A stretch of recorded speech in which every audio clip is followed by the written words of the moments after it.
আসসালামু আলাইকুম। মায়ার অশ্রু জল তৃতীয় পর্বে আপনাদের স্বাগতম।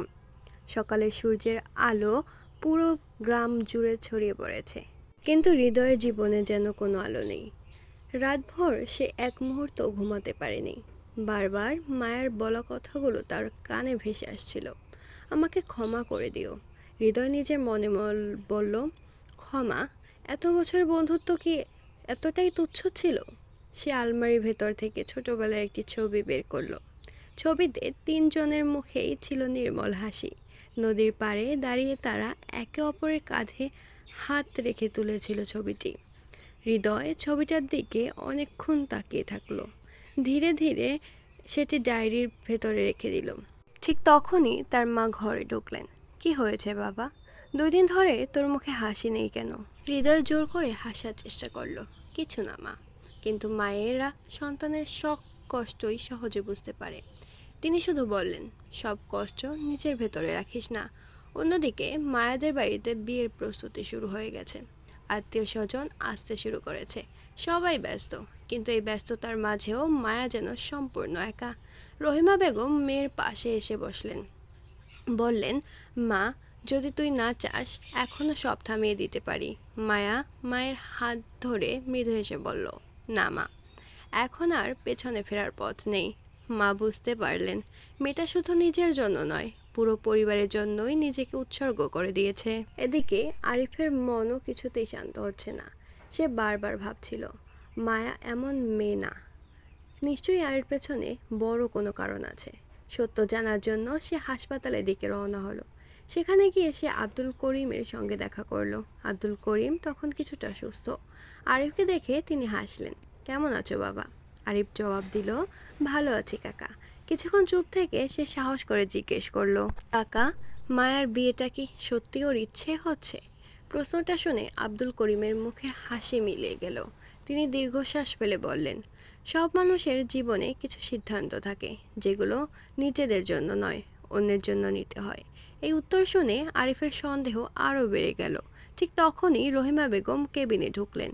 তিনি চোখের ইশারায় আরিফকে বাইরে ডাকলেন। করিডোরে এসে তিনি শুধু বললেন, বাবা, মায়াকে ভুল বুঝিস না। ও যা করছে আমাদের জন্য করছে। আরিফ অবাক হয়ে বলল, খালাম্মা, তাহলে সত্যিটা সবাইকে বলছেন না কেন? রহিমা বেগমের চোখ ভিজে উঠল। মায়া কাউকে বলতে দেয়নি।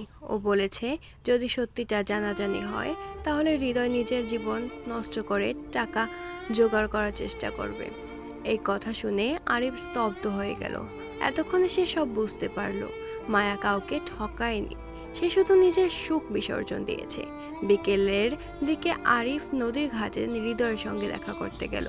হৃদয় একা বসে নদীর পানির দিকে তাকিয়ে ছিল। আরিফ ধীরে ধীরে পাশে গিয়ে বসলো। হৃদয়, কি বলবি? আমার মনে হয় আমরা মায়াকে ভুল বুঝছি। হৃদয় তীক্ষ্ণ দৃষ্টিতে তাকালো। তুইও ওর পক্ষ নিচ্ছিস? আমি শুধু বলছি, ওর কথা একবার শোনা উচিত। হৃদয় রাগে উঠে দাঁড়ালো। যে মানুষ আমাদের বিশ্বাসই করলো না, তার কথা আমি আর শুনতেই চাই না। কথা শেষ করে সে চলে গেল। আরিফ অসহায় হয়ে তাকিয়ে রইল। সে বুঝতে পারছিল, সত্যিটা বললে মায়ের ইচ্ছার বিরুদ্ধে যাবে, আবার না বললে বন্ধুত্বটা হয়তো চিরদিনের জন্য ভেঙে যাবে। সেদিন সন্ধ্যায় মায়া নিজের ঘরে বসে বিয়ের শাড়িটা দেখছিল। হঠাৎ দরজায় কড়া নাড়ার শব্দ হলো। দরজা খুলতেই সে অবাক হয়ে গেল। সামনে দাঁড়িয়ে আছে রাশেদ, যার সঙ্গে কয়েকদিনের মধ্যেই তার বিয়ে হওয়ার কথা। রাশেদের মুখে ছিল গভীর বিষণ্ণতা। সে শান্ত গলায় বলল, আমি তোমার সঙ্গে কিছু জরুরি কথা বলতে চাই। মায়ার বুক ধড়ফড় করতে লাগলো। সে বুঝতে পারল এই কথোপকথন হয়তো আর জীবনের গতিপথই বদলে দিতে পারে। মায়া দরজা খুলতেই সামনে দাঁড়িয়ে থাকা রাশেদকে দেখে কিছুটা অস্বস্তি অনুভব করলো। এতদিন শুধু নামই শুনেছে, এভাবে সামনাসামনি দেখা এই প্রথম। রাশেদ ভদ্রভাবে বলল, ভেতরে আসতে পারি? মায়া কিছুক্ষণ চুপ থেকে মাথা নাড়ল। রাশেদ ঘরে ঢুকে চারিদিকে একবার তাকালো। ছোট্ট সাধারণ একটি ঘর, একটি বইয়ের তাক, পড়ার টেবিল আর জানালার পাশে রাখা একটি ডায়েরি। ঘরটা দেখে সে বুঝতে পারল মায়া খুব সাধারণ জীবনই বড় হয়েছে। কিছুক্ষণ নীরব থাকার পর রাশেদ বলল, আমি জানি এই বিয়েতে তুমি খুশি নও। মায়া কোনো উত্তর দিল না। রাশেদ আবার বলল, সত্যি কথা বলতে আমিও খুশি নই। এবার মায়া অবাক হয়ে তার দিকে তাকালো। আপনি কি বলতে চাইছেন? রাশেদ দীর্ঘশ্বাস ফেলল। আমি বাবাকে অনেকবার বলেছি, কারো অসহায় অবস্থার সুযোগ নিয়ে বিয়ের প্রস্তাব দেওয়া ঠিক নয়, কিন্তু তিনি মনে করেন তিনি একটি পরিবারের উপকার করেছেন। মায়া শান্ত গলায় বলল, আপনার বাবা আমাদের অনেক বড় উপকার করেছেন। বাবার চিকিৎসা সম্ভব হতো না। রাশেদ মাথা নিচু করে বলল, উপকারের বিনিময়ে কারো জীবন বদলে দেওয়া উচিত নয়। ঘরে আবার নীরবতা নেমে এলো। কিছুক্ষণ পরে রাশেদ বলল, তুমি যদি এই বিয়ে না করতে চাও, আমি বাবার সাথে কথা বলবো। মায়া দ্রুত মাথা নাড়ল। না, এখন আর সেটা সম্ভব নয়। বাবা সুস্থ হচ্ছেন। আমি চাই না কেউ মনে করুক আমরা শুধু টাকার জন্য কথা দিয়েছিলাম। রাশেদ মায়ের দিকে তাকিয়ে বুঝতে পারল, এই মেয়েটি নিজের সুখের চেয়েও পরিবারের সম্মানকে বেশি গুরুত্ব দেয়। বেরিয়ে যাওয়ার আগে সে শুধু বলল, আমি তোমার সিদ্ধান্তকে সম্মান করি, তবে একটি কথা মনে রেখো, যদি কখনো কোনো সাহায্যের প্রয়োজন হয় আমাকে জানাবে। রাশেদ চলে যাওয়ার পর মায়া জানালার পাশে দাঁড়িয়ে অনেকক্ষণ কাঁদল। পরদিন সকালে আরিফ আবার হৃদয়ের সঙ্গে কথা বলতে গেল। হৃদয় তখন মাঠে একা ফুটবল খেলছিল, কিন্তু তার খেলায় কোনো মন ছিল না। আরিফ বলল, তোর সঙ্গে জরুরি কথা আছে। হৃদয় বলল, মায়ের কথা হলে শুনতে চাই না। সবকিছু যেমন দেখাচ্ছে তেমন নাও হতে পারে। হৃদয় রাগে বলল, তুই যদি ওর পক্ষ নিতেই আসিস তাহলে চলে যা। আরিফ চুপ করে গেল। সে জানতো এখন সত্যিটা বললে মায়ের দেওয়া কথা ভাঙা হবে, আর না বললে বন্ধুত্বটাও ভেঙে যাবে। সে অসহায় হয়ে ফিরে গেল। এদিকে গ্রামের মানুষ বিয়ের প্রস্তুতি নিয়ে ব্যস্ত হয়ে পড়েছে। বাড়িতে আলো লাগানো হচ্ছে, আত্মীয়রা আসছেন, রান্নার আয়োজন চলছে।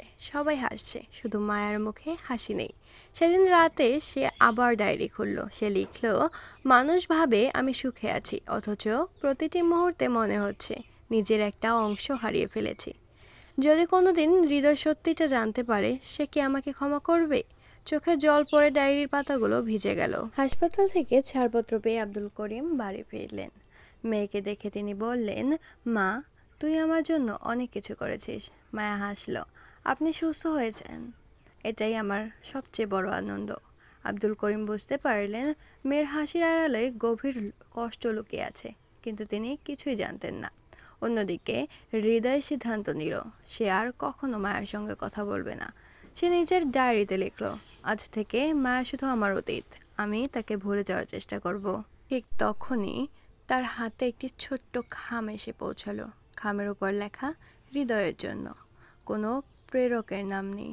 হৃদয় অবাক হয়ে খামটি খুলল। ভেতরে ছিল একটি পুরনো ছবি, আর ছবির পেছনে মাত্র একটি লাইন লেখা, সত্য জানার আগে কাউকে বিচার করো না। লাইনটি পড়ে হৃদয়ের বুক ধক করে উঠল। এই চিঠি কে পাঠিয়েছে, আর কোন সত্যের কথা বলা হয়েছে? তার জীবনের সব প্রশ্নের উত্তর কি এখন বদলে যেতে চলেছে?